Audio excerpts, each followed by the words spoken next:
বৰষুণ পৰা নাই কাৰণে অলপ হেৰি হৈছে হৰফলিডাল।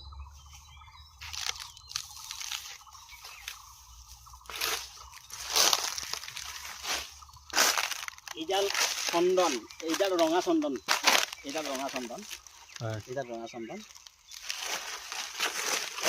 চিনি পাইছে মধুৰিআম,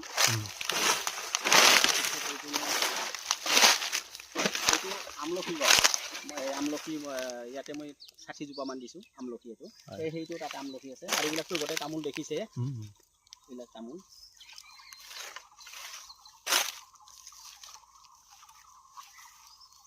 ইয়াতে মই চাৰিওপিনে এইটো কাজি নেমু বুলি কোৱা হয়, কাজি নেমু।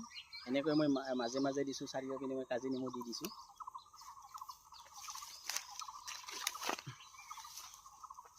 এইটো এই কাজি নেমু, এইটো কাজি নেমু। এইটো পুনৰ ইয়াতে মই ৰঙা চন্দন দিছোঁ, এইটো ৰঙা চন্দন। এইটো পুনৰ আমলখি।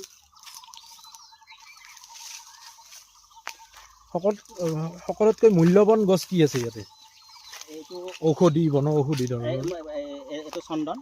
ইয়াতে অসমত পোৱা প্ৰতি জপা উদ্ভিদে আছে। আমলখি, শিলিখা, ভৈৰা চবখিনি আছে। মানে আপুনি অসমত যিটো উদ্ভিদ মানে ঔষধি গছ বিচাৰে ইয়াতে পাব, চবেই আছে ইয়াতে।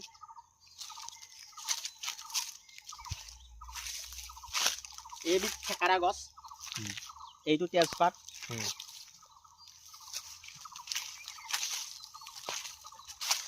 আহক আৰু ইয়াতে আছে।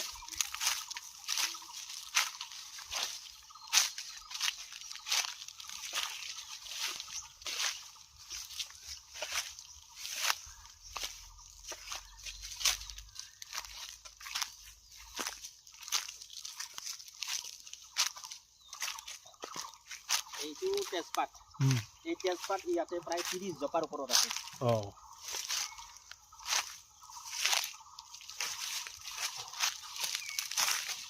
এইটো আম গছটো চিনি পাইছে নহয়, এইটো আমো প্ৰায় 20ৰ ওপৰত আছে।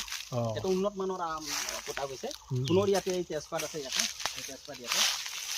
তাৰপিছত লেটুকু, এইটো লেটুকু, লেটুকু ইয়াতে তেজপাত, এইটো পুনৰ এই তেজপাত।